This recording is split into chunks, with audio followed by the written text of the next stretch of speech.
Halo, kembali lagi bersama saya di channel Somek SOS. Stay safe, stay healthy with Somek SOS. Kemarin kita sudah membahas tentang gamma knife untuk pengobatan pada otak kita. Lalu, apakah teknologi gamma knife ini dapat digunakan untuk pengobatan pada tumor dan kanker otak?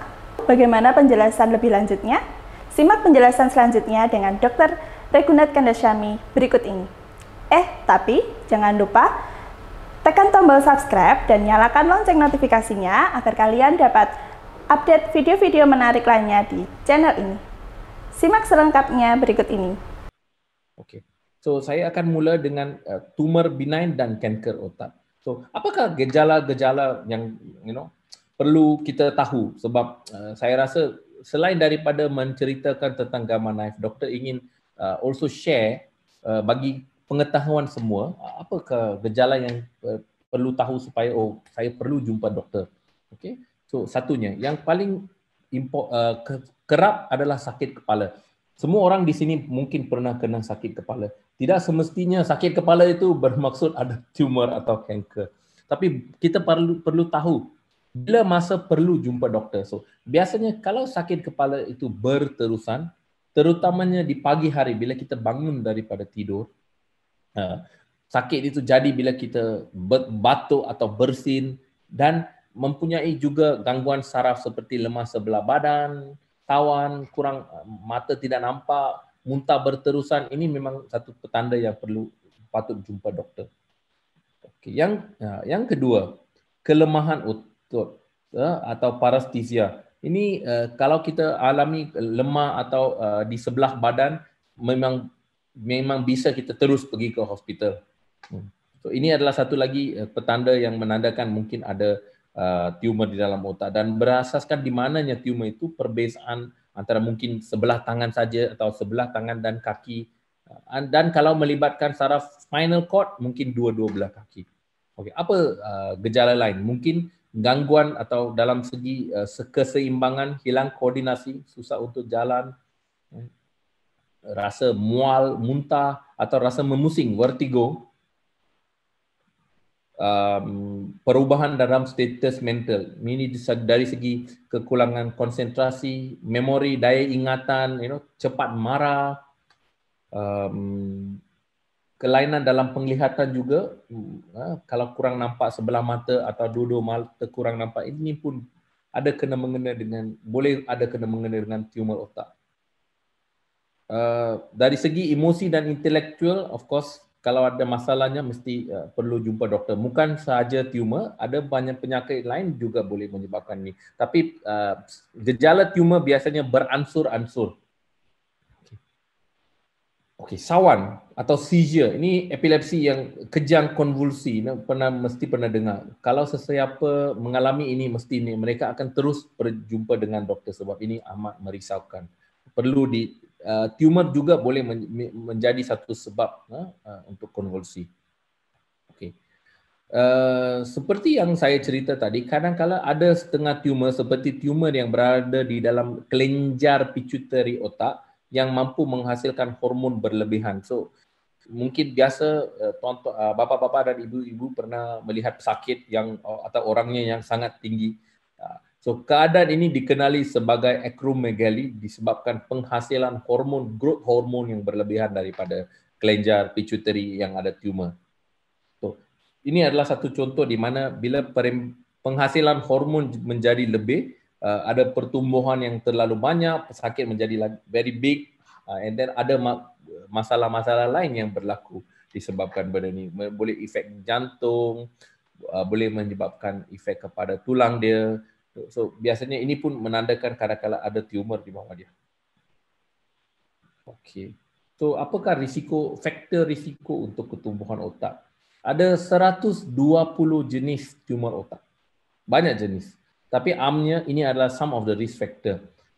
Kalau kita biasa mengalami paparan radiasi kepada kepala untuk apa-apa sebab lain, ada risikonya. Sekiranya kita mengalami penyakit genetik, setengah pesakit, contohnya seperti neurofibromatosis, ini risikonya meningkat. Kalau kita ada jangkitan kuman HIV, menyebabkan daya imun kita menurun dan ini juga menjadi satu risiko untuk kena brain tumor. Family history, merokok of course dan polusi semuanya risiko untuk tumor. So bagaimana mengesan tumor? Okey. So tumor boleh dikesan dengan of course dengan jumpa doktor. Doktor akan buat pemeriksaan kesihatan. Okey, selepas itu dibuat MRI atau CT scan yang menunjukkan tumor itu. Sekarang kita ada banyak teknologi baru yang boleh menunjukkan tumor walaupun kecil dengan cepat. Dan sekiranya perlu, mungkin doktor akan nasihati dibuat biopsi. Sekarang kita bisa membuat biopsi dengan just pembukaan kecil dengan jarum halus untuk mengetahui apa jenis tumor ini. So dan pengobatan untuk tumor ada pelbagai jenis. Of course surgery. Selain daripada rawatan kraniotomi, kita boleh menggunakan pembedahan minimally invasive, pembedahan melalui hidung mengikut tumor jenisnya. Okay. So selain daripada surgery, ada option radioterapi dan juga radiosurgery yang terbaru iaitu gamma knife, dan setengah tumor mungkin perlu kemoterapi juga. Ini adalah amnya, tapi rawatan perlu diolah mengikut pesakit yang berlainan. Okay. So mari kita fokus sedikit tentang tumor otak benign, di mana yang paling sesuai untuk rawatan gamma knife. So 3 tumor yang paling kerap dan sesuai untuk gamma knife adalah 3 tumor ini. Satu yang nama dia meningioma, satu lagi nama dia vestibular schwannoma, dan ketiga pituitary adenoma. Saya akan terangkan satu-satu. Now meningioma ini adalah tumor yang benign, biasanya 80% benign, hanya 20% yang lebih agresif, yang berasal daripada selaput luar otak yang dikenali sebagai meningis. This is one of the most common tumor yang berlaku dalam golongan pesakit di sini. So biasanya benda ini, tumor ini boleh berasal di banyak kawasan di otak. Gambar ini bukannya menunjukkan seorang pesakit, tapi semua posisi di mana tumor ini boleh berlaku. Sebab otak kita dikelilingi oleh selaput. So di many area dia boleh berlaku. So tumor ini especially bila kecil, agak sesuai untuk rawatan gamma knife sebab 80%-nya adalah benign. So contohnya ni some of the scan of pesakit. Kalau tumor yang kecil dekat dengan saraf mata dan yang hitam ini adalah salur darah namanya carotid artery, di mana risiko pembedahan mesti lebih. So dalam kes-kes macam ini, tumor ini sesuai. Biasanya tumor di tengah otak saiznya kurang dari 3 cm, especially dia memang sesuai untuk gamma knife. Ada kalanya kalau sekiranya tumor ini didapati grade yang tinggi dan mungkin ada tumor yang tertinggal lepas pembedahan sebab dia melekat pada salur darah, kita boleh juga memberikan gamma knife, especially tumor residual. Mungkin ada tumor besar yang menekan otak dan doktor telah buang seberapa banyak yang boleh dengan selamat. Apa yang tinggal memang sesuai untuk gamma knife untuk mengurangkan risiko tumor itu tumbuh balik. So, ada kalanya seperti yang saya cerita. Kalau ini adalah gambar meningioma juga, tapi kalau bapa-bapa dan ibu-ibu perhatikan, ini tumor ini sangat besar menyebabkan tisu otak tertekan dengan banyak. Pesakit ini bila dimasukkan memang di dalam keadaan separa koma, dia sudah confused. Tidak sesuai untuk gamma knife. Perlu dibuat pembedahan dahulu untuk mengeluarkannya. Mengapa saya includekan slide ini supaya semua faham bahawa bukan semuanya kita berikan gamma knife. Perumpamaan seperti a man with a hammer looks at everything as a nail. So tidak macam itu. Kita perlu olah and choose what is best untuk sakit. Okay. Selain daripada meningioma, which is very common tumor yang dikenali sebagai vestibular schwannoma atau acoustic neuroma juga merupakan tumor that respond very well to gamma knife treatment, especially bila dia kecil. Ni tumor ni berasal daripada saraf yang supply telinga kita. So biasanya pesakit akan datang dengan kurang dengar dalam sebelah telinga. So especially bila kecil, rawatan ini mampu memberikan respon yang bagus. Ini contohnya planning yang kita buat. mengapa gamma knife sangat bagus? Sebab tumor ni selalunya dekat dengan kawasan yang dikenali sebagai brainstem atau pangkal otak yang saya tunjukkan dalam dengan arrow saya ini. So brainstem ini sangat sensitif. So kalau diberikan radiation cara biasa, dos radiasi yang boleh digunakan sangat rendah. Tapi dengan teknologi gamma knife di mana kita boleh memfokuskan radiation, memang good response. I will just show you a scan. Ini contohnya tumor yang besar menekan otak lepas beberapa tahun, nearly 90% decrease in tumor size. So ini pesakit real patient, so menunjukkan efek dia. Walaupun mengambil masa yang lama, dia untuk tumor-tumor seperti ini gamma knife memang sangat efektif. Okay. So selain daripada meningioma dan vestibuloschwannoma, dua common tumor, tumor juga seperti tumor pituitary memang also sesuai untuk gamma knife. Tapi bila tumor daripada kelenjar pituitary adalah jenis yang menghasilkan hormon yang berlebihan seperti yang saya tunjukkan dalam early slide, rawatan first line biasanya adalah pembedahan melalui hidung untuk mengecutkannya. Sekiranya ada tumor yang tumbuh balik atau yang melibatkan yang mengelilingi salur darah utama arteri karotid, dalam kes macam itu, residual tumor, recurrent tumor, memang bagus kita berikan gamma knife. Mengapa gamma knife tidak diberikan first off? Kawasan tumor ini selalunya dekat dengan saraf mata. So saraf mata sensitif kepada radiation. Kita perlu ada gap of at least 3 mm untuk safely give radiation. So sebab itu doktor selalu sarankan cuba buat pembedahan at least untuk mengecutkannya sebelum consider untuk radioterapi, untuk gamma knife. Ini gambar MRI yang kawasan yang dibulatkan dalam merah adalah tumor. Kawasan hitam ini adalah saluran arteri karotid dan atasnya, dia di bahagian atas di mana arrow saya, adalah kawasan saraf mata. So bila dia adanya gap seperti ini, yang putih ini air keliling otak. So bila ada gap seperti ini memang lagi sesuai, lagi selamat untuk diberikan gamma knife. Okey, so saya telah ceritakan tentang meningioma, vestibuloschwannoma dan pituitary adenoma, 3 tumor benign yang sesuai untuk gamma knife. Apakah pula dengan kanser otak? Okey. Kanser otak ada 2 jenisnya. Satunya nama dia primary tumor of the brain. Maknanya tumor itu kanser yang berasal dari tisu otak. Satu laginya adalah tumor sekunder atau metastasis. Sumber ni maknanya tumor berada di bahagian badan lain dan dia merebak ke otak. So antara source of tumor, kebanyakan daripada kanser paru-paru dalam ladies daripada daripada payudara dan boleh juga daripada buah pinggang, dari colorectal, daripada kulit. So banyak source-nya.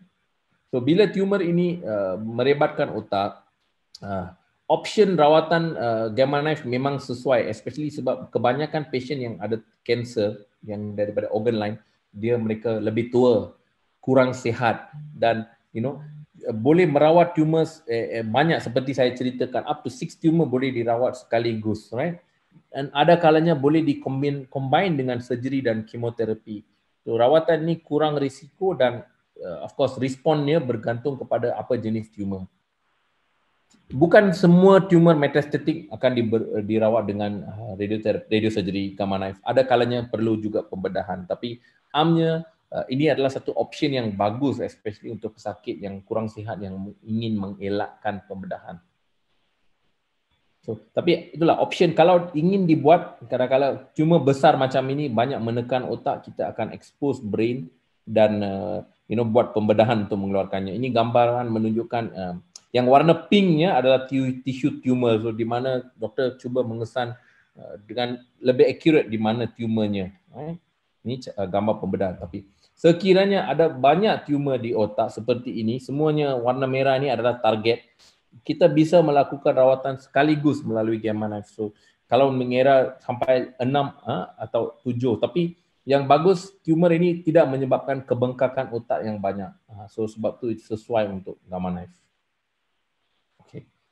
Selain itu, kanser otak primary, maknanya yang berasal daripada otak, biasanya pembedahan adalah first treatment juga. Tapi gamma knife boleh digunakan untuk kes tumor yang kecil atau yang recurrent. Seperti dalam ini, small white yang kecil putih ini adalah tumor, atau dalam gambar ini, pesakit ini mengalami tumor di bahagian depan otak, telah dibedah, dan yang tinggal kawasan yang kuning itu adalah residual tumor area yang diberikan gamma knife. Dan lepas 5 tahun, tumor tu kekal tidak tumbuh sangat. So ada optionnya, tapi dari mengikut case to case.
Okey, so adakah gamma knife saja hanya bagus untuk tumor? Tidak.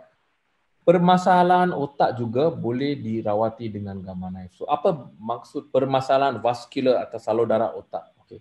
Yang paling kerap adalah benda yang dikenali sebagai AV malformation. A itu artery, V itu venous. So maknanya ada abnormal connection antara artery dengan vein. So dia gambarnya menunjukkan apa itu AVM. So, apa masalah dengan AVM ni? AVM ni boleh menyebabkan pendarahan otak atau stroke, dan tidak semestinya pesakit mempunyai risiko seperti merokok atau high blood pressure. Ada kalanya pesakit yang dalam teenager yang tiba-tiba datang pengsan dan ada pendarahan otak ni, sebabnya kebiasaannya adalah penyakit AVM. So dalam kira dibuat scan nampak pendarahan, dan dibuat angio boleh nampak salur darah gugusan seperti dalam gambar ini. Saya tunjukkan gambar yang lain. So ini satu lagi contoh pesakit mengalami pendarahan otak. Bila dibuat angiogram nampak salur darah group of abnormal vessel. Dalam bahasa Inggeris kita panggil bag of worms appearance. Dan sekiranya dibuka dalam tisu otak masa pembedahan akan nampak seperti ini. So memang benda atau keadaan ini perlu dirawat, sebab kalau tidak risiko untuk berdarah sekali lagi ada. So, ada 3 option rawatan untuk AVM. Satunya pembedahan. So ini sesuai untuk AVM yang kecil di permukaan otak. Tapi ada kalanya kalau AVM-nya di dalam tisu otak risiko jadi lagi tinggi. So untuk pasien seperti itu boleh digunakan gamma knife radiotherapy.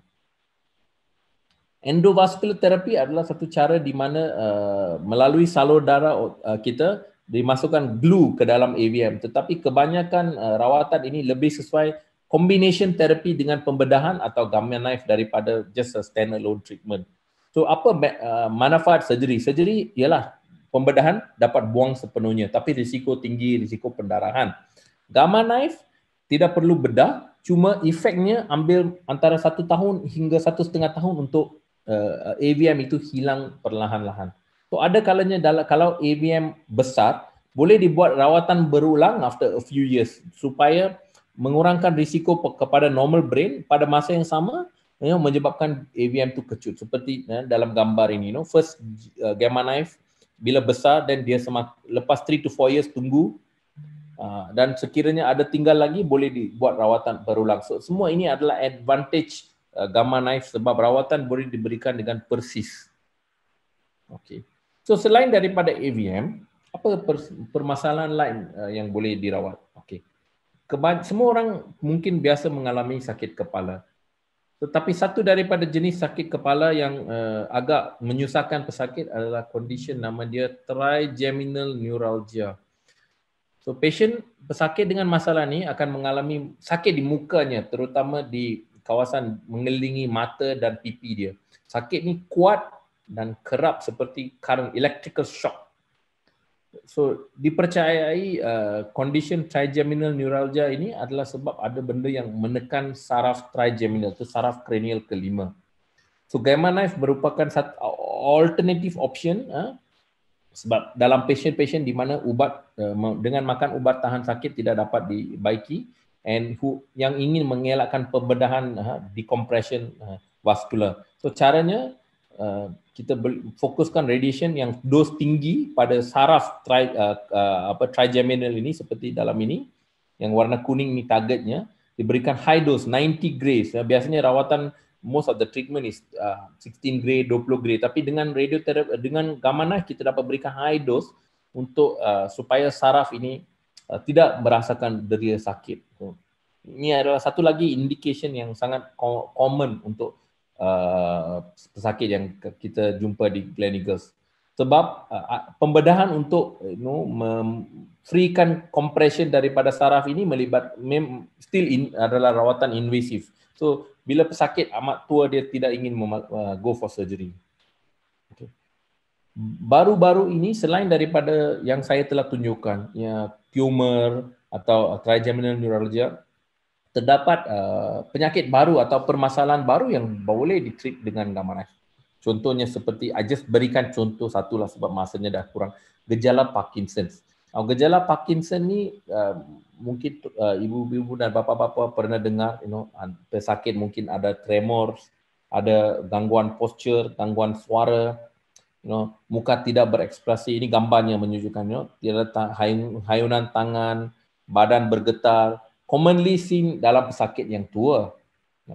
So rawatan untuk Parkinson ni mainly biasanya di start dengan ubat-ubatan sebab dalam penyakit Parkinson ada kekurangan hormon dopamin, chemical dopamin di dalam badan, dalam otak. So usaha pertama adalah dengan memberikan ubat gantian dopamin. Tetapi malangnya ubatan ini mempunyai side effect. So ada setengah pesakit yang boleh dibuat pembedahan di dalam otak yang dikenali sebagai DBS atau Deep Brain Stimulator. Kita masukkan wire ke tengah-tengah otak dan connect kepada satu electrical pulse generator yang mampu mengatasi simptom DBS. Tapi ada setengah pesakit yang tidak respon kepada rawatan ini. So rawatan DBS adalah rawatan yang terbaik yang juga ada di Hospital Gleneagles, just untuk makluman tuan-tuan dan puan-puan. Tapi rumusannya, remember, gamma knife adalah tanpa sakit, tepat pada sasaran, mempunyai hasil yang lebih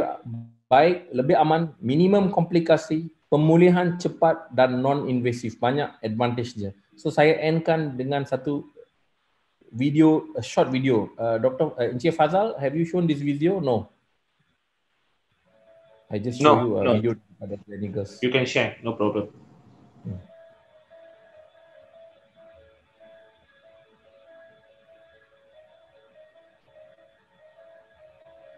Ini berasaskan sistem kita yang lama, tapi prinsipnya lebih kurang sama juga.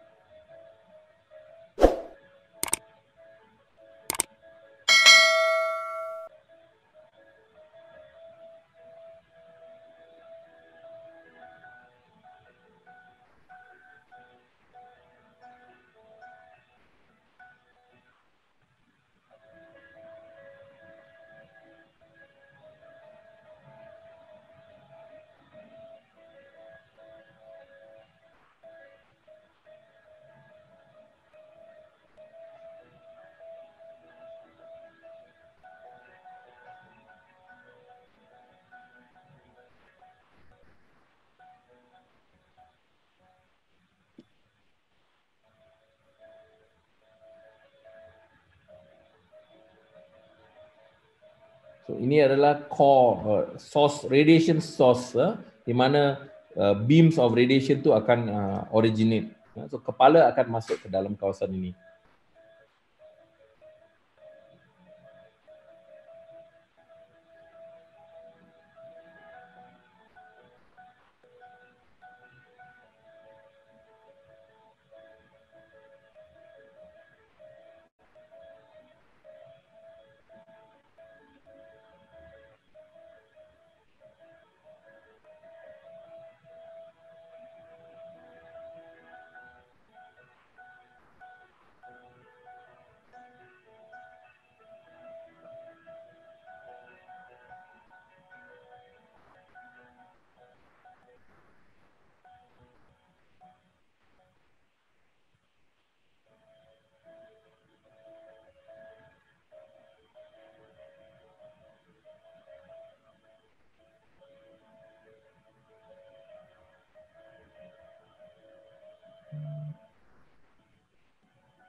Jangan lupa like dan subscribe.